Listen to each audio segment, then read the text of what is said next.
Yes, you guys, you see it right there. I have my own Teespring store. We got some really good deals. All t-shirts are affordable. We got something from men, women, and kids. We even got some mugs and iPhone cases. So you guys definitely check out the Teespring store. The link will be in the description of this video. Let's get into it. AEW. Oh, well, hold on a second. This is not All Elite Wrestling. This is Hell in a Cell. This is the WWE Hell in a Cell pay-per-view review for you guys.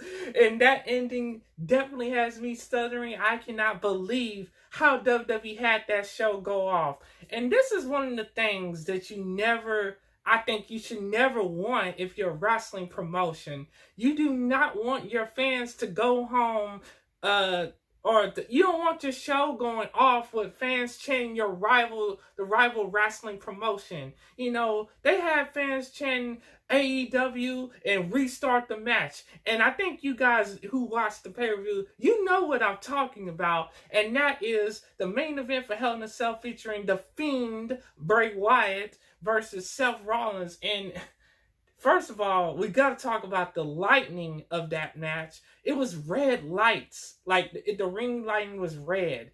And it really felt like they was in hell. And I thought that was a really cool aspect of the matchup, you know. I really did like that.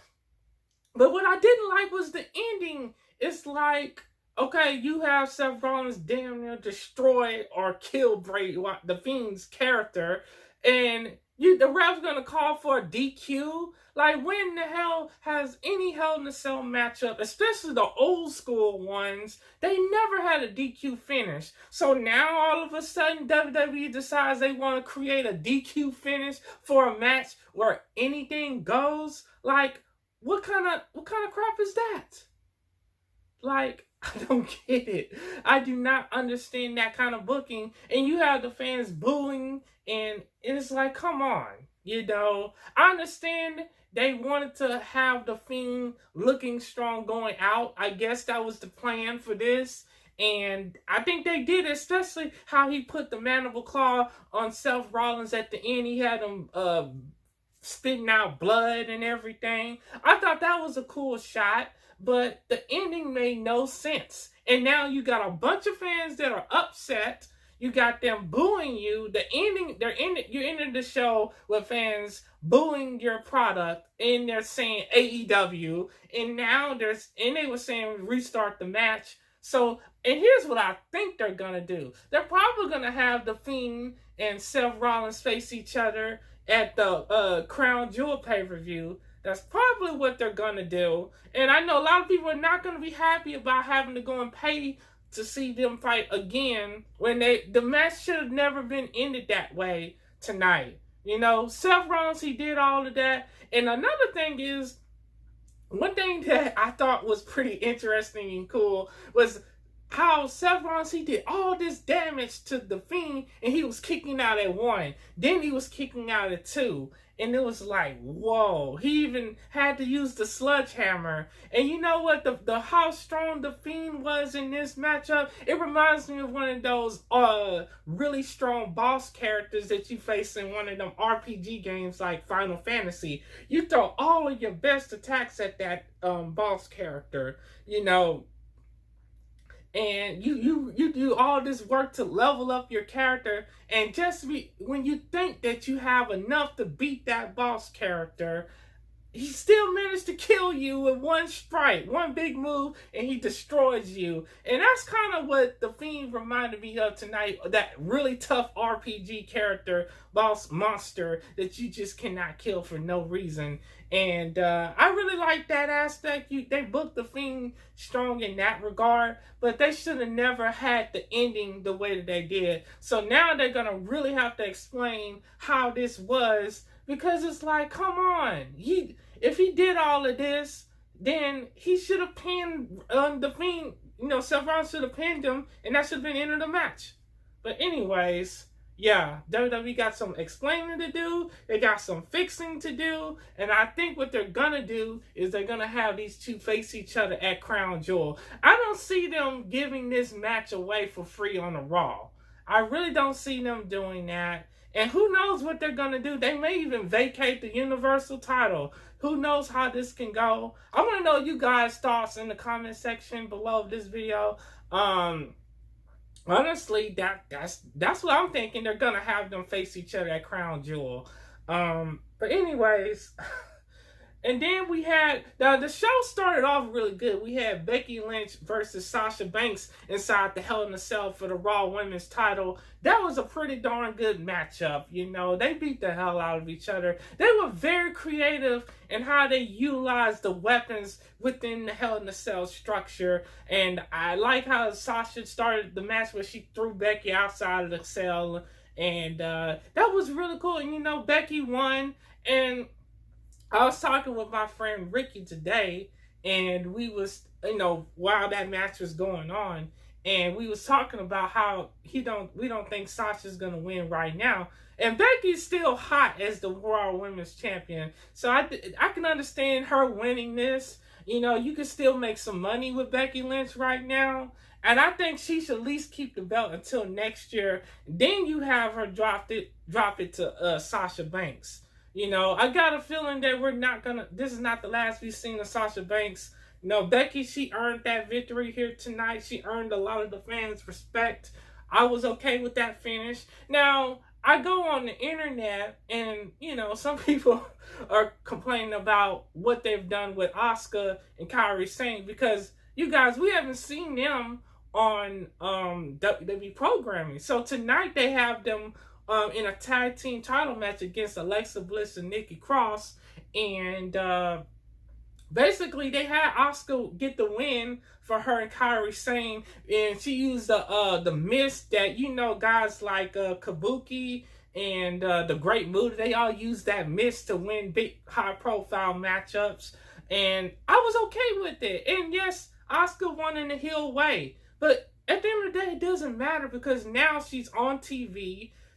She's booked now, and I guarantee you, if Kairi Sane and Asuka didn't win tonight, people would still been on the internet bitching and complaining because that's what some fans like to do. Now, I could understand fans being upset with how, you know, the Bray Wyatt and the Seth Rollins match ended. I can totally understand that, but if you're still complaining about stuff like what Asuka is doing now, then I don't know what to tell you. And then they're complaining, and let's go to the other match that I've seen people on the internet complaining about with the finish that is Randy Orton versus Mustafa Ali, who now goes by Ali. And the thing is with Ali, he was really good. Like, they booked him really strong in the match. Yes, he ate the loss from Randy Orton, but at least he lost in a cool way. Like, you know, Randy Orton tried to go for the RKO the first time, but Ali stopped him, you know, himself from getting hit on the mat by putting his hands first to stop the fall, which was really cool. And it even surprised and impressed, you know, Randy Orton. And so after that, you know, Mustafa did some cool moves. And then he managed to go outside the ropes, and he did this dive through the ropes, like a little roll through the ropes. And Randy Orton caught him with the coolest RKO ever for the 1, 2, 3. And fans are online complaining about that. Honestly, I'm okay with Randy Orton winning that matchup, you know, because Randy Orton is the captain of this Team Hogan versus Team Flair, you know, type of tag team matchup that they have at Crown Jewel. So I can understand why you don't have Randy Orton lose right here. You don't want your captain of your Team Flair to lose at the pay-per-view going into the next pay-per-view. And I think Mustafa Ali will probably get his chance to get a big win, you know. There's always something, you know, they can do. But I was okay with it, you know. And Ali, if anything, he's impressed a lot of people, I'm sure, in the back. So there's always an opportunity for him to get his shine later on. And then, yes, I know some people, there's this report going around on the internet over the weekend via Wrestle Talk News, which you can't really trust these wrestling news sites because a lot of them like to report rumors. But there is this, I guess there's a video of Randy Orton using the N-word on the Twitch stream. And this is the thing. Like, we've had this talk about the N-word and everything. Now, some people saying he was just messing around. you don't mess around and say the N-word, especially with all the racism that's going on in this country. And I know that could be a video for another day, but Randy Orton, you know, using the N-word, no, it's not okay. And do I think he should be fired? No. Should he be fined and forced to apologize? Yes, he should. But at the same time, you know, it is what it is. I mean, especially if we got my people, black people, still using the N-word. But I can understand how some people can be upset with that.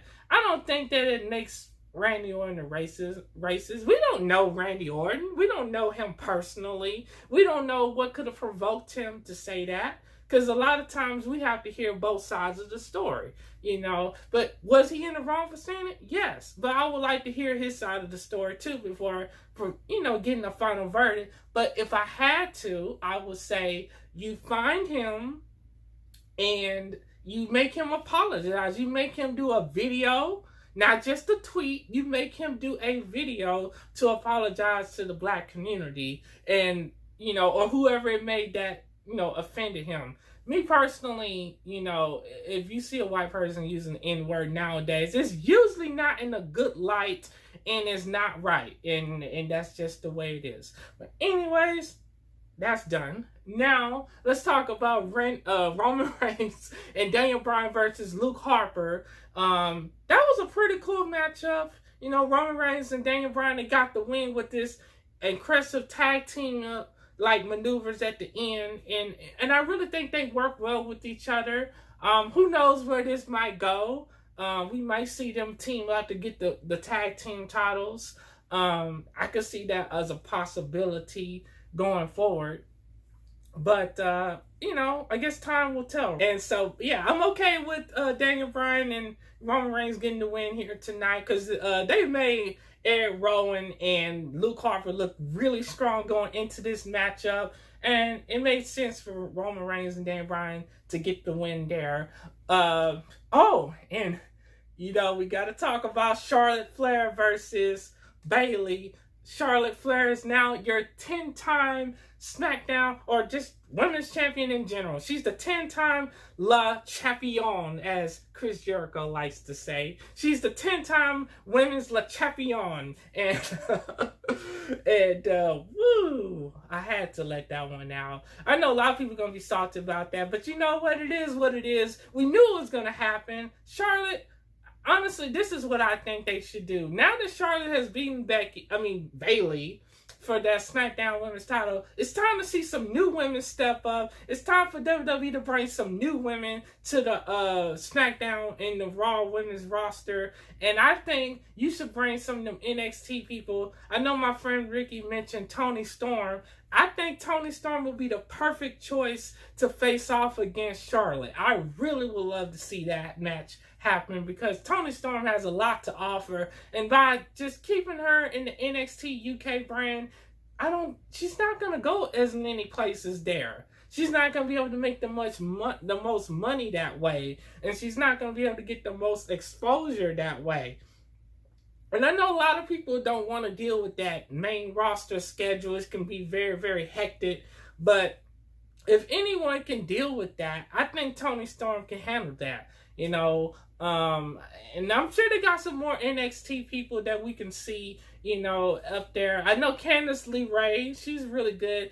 I think she still will win the NXT Women's title. But anyways, back to Charlotte. She is now your 10-time SmackDown Women's Champion, or WWE Women's Champion.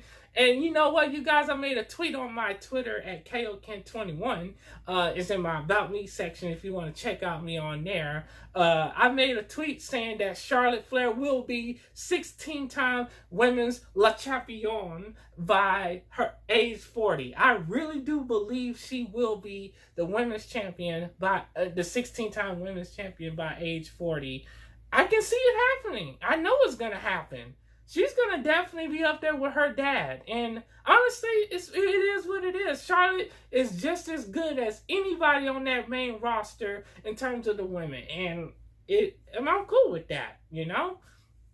And then, of course, on the pre-show, we had Natalya versus Lacey Evans. I had to say it with my southern accent. But yeah, and Natalya finally got that big win. She beat Lacey Evans with the sharpshooter, and then she hit Lacey Evans with her own finisher, which is the women's right, where she hits him with this punch and you knock your opponent straight out. And that was pretty dope right there. So that was pretty darn awesome, if I say so myself. And one of the cool moments that I retweeted on Twitter was Natalya taking a picture with one of the fans. I really enjoyed that aspect of, you know, her character, who she is as a woman. And I wish more wrestlers and more celebrities were like that with their fans. I don't know if that was just something, a part of the story, but I really do believe that every wrestler and celebrity should be that humble and that kind with their fans, because without the fans, even as us YouTubers, who small YouTubers or big YouTubers, we're nothing without you guys, the viewers, the fans. You know, you're just as part of our success as anyone else. And it's nice to see Natalya show that level of kindness to a fan at the ringside. And of course, I think the other, oh yeah, we had two more matches. We had Braun Strowman and the Viking Warriors, or the Viking Raiders, or whoever you want to call them. Their names are just crazy. I like War Raiders when they was in the NXT, but they ended up getting the victory over the OC, which is AJ Styles and you know, Gallows and Anderson. I like the OC's entrance theme. It's pretty dope. But at the same time, you know, Braun got the win. And they've been teasing this matchup between him and the heavyweight boxing champion, Tyson Fury. And because on SmackDown, they got into it with each other. So I guess they're going to have some kind of matchup at the you know, at the, what is that, the Crown Jewel pay-per-view? I believe that's where they're going to have a matchup between them two right there. And, I don't know, I'm somewhat interested in it. It really doesn't, you know, matter to me if they wrestle or not, but I'm sure it's just going to be one of them exhibition type of matches. And then, of course, we have Baron Corbin versus, what's his name? Oh, Chad Gable. They call him Shorty because he's short. Honestly,